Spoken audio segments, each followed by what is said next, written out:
솔랑키가 구성으로 교체되는 순간 손흥민은 입을 다물지 못했습니다.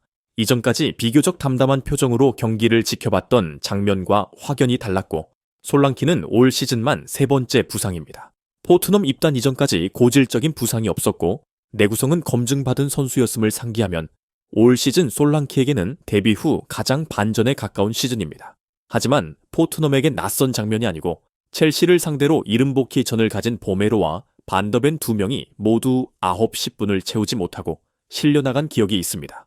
두 선수도 모두 포트넘 입단 이전까지 내구성 측면에서 빨간 불이 없던 선수들이므로 동시다발적인 현상입니다. 물론 오늘 솔랑키의 부상은 상대와의 접촉이 있었지만 그는 현역 내내 9번 자리에서 뛰며 경기마다 공중불 경합을 해온 선수입니다. 팬들이 아니라 팀 차원에서 현상에 대한 분석과 해결책이 필요하고 통계적으로 현재 포트넘에서 뛰며 한 시즌 내내 건강한 것은 하늘의 별 따기가 되어 있습니다. 오늘 경기 이전에 또 다른 반전이 있었다면 손흥민의 워밍업 장면이었습니다. 그의 워밍업을 실제로 보신 분들은 모두 아시겠지만 평소에도 빠른 손흥민은 특히 워밍업 시점에 다른 선수들과 비교해 혼자 1.5배속으로 가는 듯한 착시 현상이 있는 선수입니다.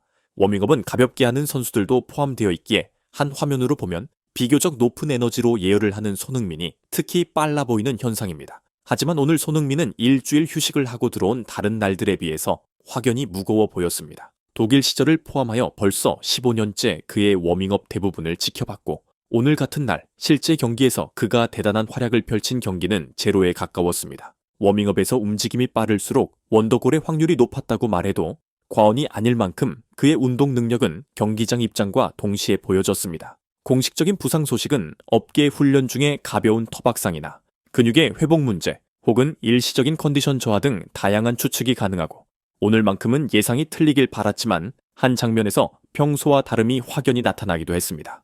그는 근력보다는 금지구력이 돋보이는 유형이고 최고 속도로 역습을 펼친 이후에 슈팅 파워가 평균과 비교해 독보적인 선수입니다.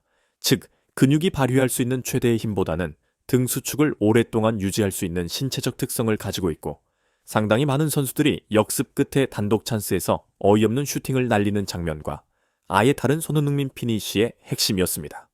후반 51분 손흥민은 하프라인 훨씬 아래까지 볼을 운방하기 위해 나타났고 빈 공간으로 향하는 동력에 정확히 패스를 연결합니다. 그의 앞에는 7명의 선수들이 있었지만 엄청난 스피드로 질주한 손흥민이 전체 선수를 통틀어 가장 빨랐습니다. 비슷한 위치에서 출발했지만 그와 메디슨의 거리 차이를 비교하면 손흥민의 스프린트가 축구에서 얼마나 위협적인 무기인지 누구나 알 수 있습니다.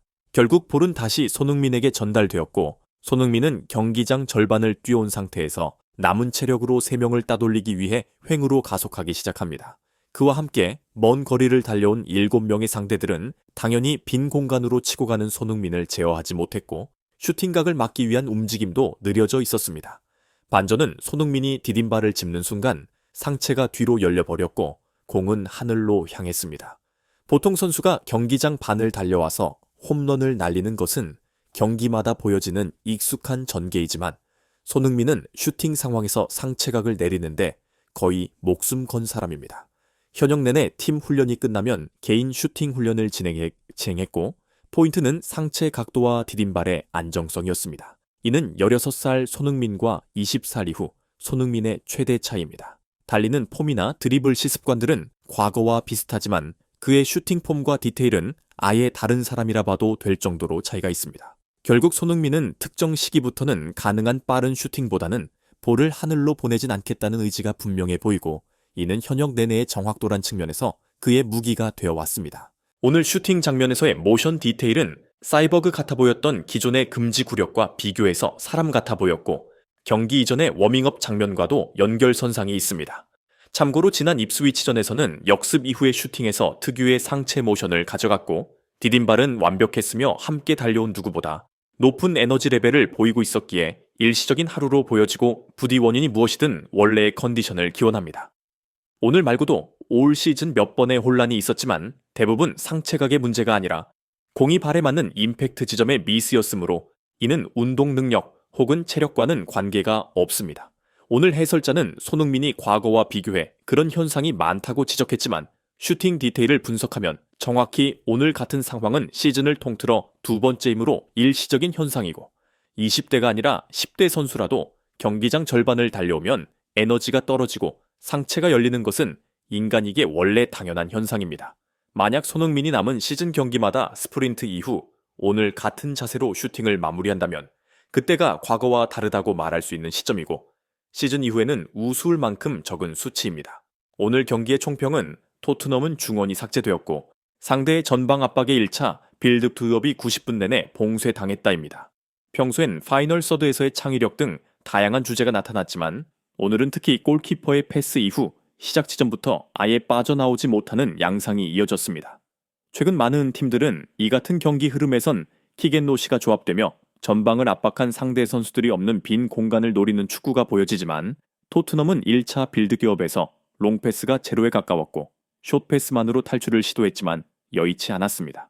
또한 최근 경기들에서 토트넘이 좌측면에 너무 많은 의지를 하고 있고 특히 손흥민이 빌드업 비트업을 위해 최후방으로 내려가는 빈도가 지나치게 높아 정작 공격 상황에선 우측 라인에만 과도하게 기회가 창출되며 이는 상대가 이미 파악하고 있어 맞기 쉬워질 것이란 말을 했었지만 오늘 경기는 평소에 비해 윙어들의 빌드업 지원 빈도가 낮았습니다. 결국 지원이 끊기니 공은 전방으로 아예 보내지지도 않는 악재로 이어졌습니다. 최근 10경기를 분석하면 토트넘이 잘한 날 대부분이 스펜스와 손흥민 조합이 1차 빌드업을 풀어내는 방식이었습니다. 그 조합이 가동되지 않거나 손흥민을 공격에 집중시키면 아예 빌드업이 막혀버리는 재방송이 제법 오래 이어지고 있습니다. 그렇다고 손흥민을 90분 내내 빌드업에 사용하면 정작 공격 상황에선 팀의 가장 정확한 피니셔를 잃게 되는 것이고 스프린트를 통해 공격 복귀를 거듭하면 지나친 과부하로 이어지므로 팀 입장에서 거대한 난제가 되었습니다. 지난 시즌 토트넘이 단짝 1위에 올랐을 때 그 보름반의 주인공은 분명 메디슨이었습니다. 당시 그가 잉글랜드 대표팀에 불려갔던 이유는 명확합니다. 잉글랜드 전체를 통틀어서 그러한 플레이를 펼치는 10번은 흔치 않기 때문입니다. 하지만 부산 이후 메디슨의 타락박은 경기마다 상당한 기복을 보이고 있습니다. 결국 토트넘은 중원의 누군가가 센터라인의 1차 빌드업을 반드시 돕고 해결해야 하고 그 지점이 해결되지 않으면 하프라인을 넘기도 힘든 상태입니다. 유럽 파리그는 올 시즌 토트넘에게 남아있는 마지막 희망이고 2차전의 키워드 또한 단연 1차 빌드업입니다. 1년 내내 흡사한 전술을 펼쳐온 감독이 갑자기 2차전에서 킥앤러쉬를 섞는 축구를 보이는 것은 가능성이 낮으므로 누군가 난세의 영웅이 나타나 볼을 전방으로 운반하길 기도해야 하는 시점에 놓여 있습니다. 축구는 공을 상대 골문 근처까지 보내지 못하면 절대 이길 수 없는 종목이기 때문입니다. 가끔 토트넘이 강한 날에 특정 선수가 미치는 날이 있었고 부디 2차전에 비슷한 현상이 일어나길 응원합니다. 마지막으로 본머스와의 경기는 불과 이틀 후인 일요일이고 그 5일 후가 2차전입니다. 손흥민이 본머스 전에 출전할지 알 수 없지만 분명한 것은 이변이 없는 한 2차전엔 반드시 선발 출전한다입니다. 부디 토트넘이 가지고 있는 카드들을 체계적으로 분석하고 적절한 운영을 선보이길 바랍니다. 본머스전과 유로파 2차전에 누구누구를 몇 분 뛰게 해야 할까의 고민은 90분 전술의 구상보다 어쩌면 더 중요한 과제입니다. 손흥민과 한국 축구를 사랑하는 분이라면 이 채널을 구독해주세요.